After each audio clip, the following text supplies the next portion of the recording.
Hi. To start with the recipe, first, let's prepare our 2-pound pork tenderloin. You'll want to trim off any silver skin and excess fat. This step is crucial because leaving these on can make the meat tough and chewy. Think of it like peeling a fruit. You want to get to the good stuff underneath. Once trimmed, your pork should look smooth and clean, ready for seasoning. Now, season the pork tenderloin generously with salt and black pepper on all sides. This is where you start building flavor, so don't be shy. A common mistake is under-seasoning, so make sure you can see a nice, even coating. You'll know it's ready when the surface is speckled with salt and pepper. Next, heat 1 tablespoon of cooking oil in a skillet over medium-high heat.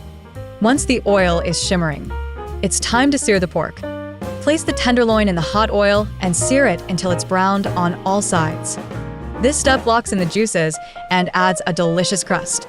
You'll know it's done when the pork has a golden brown color all around. By the way, since many of you ask about this nonstick frying pan that I use, after trying several, I found one that really makes a difference. I'll leave a link in the video description in case you're interested. Now comes an important step, creating a bacon mat. Lay out your 1 pound of bacon strips on a flat surface, overlapping them slightly to form a mat. This will ensure the bacon wraps around the pork evenly.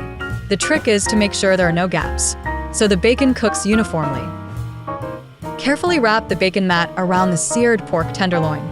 Make sure it's tight, like wrapping a gift. This helps the bacon stay in place while cooking. If you find it slipping, you can use toothpicks to secure it. The bacon should hug the pork snugly, with no loose ends. Place the bacon-wrapped pork back into the skillet, seam side down. This helps keep the bacon in place as it cooks. It's like tucking in a blanket to keep everything cozy.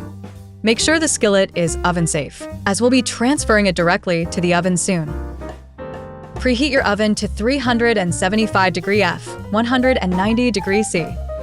While the oven is heating, take a moment to admire your handiwork.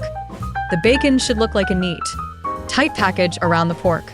This step is all about patience. So let the oven reach the right temperature before moving on. Once the oven is ready, bake the pork for 30 to 35 minutes. Every 10 minutes, baste it with 2 tablespoons of honey. This adds a sweet glaze that complements the savory bacon. You'll know it's time to baste when you see the bacon starting to crisp up. The honey will give it a beautiful caramelized finish. Check the internal temperature of the pork with a meat thermometer.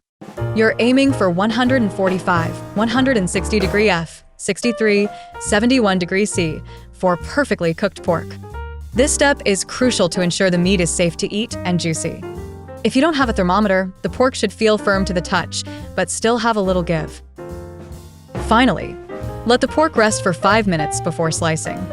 This allows the juices to redistribute, making each slice tender and flavorful. It's like letting a cake cool before cutting. Patience pays off. Once rested, slice and serve your masterpiece. The bacon should be crispy, and the pork juicy and succulent. Enjoy! And that's how you make this delicious recipe. If you enjoyed it, don't forget to subscribe to the channel for more recipes like this one. Bye.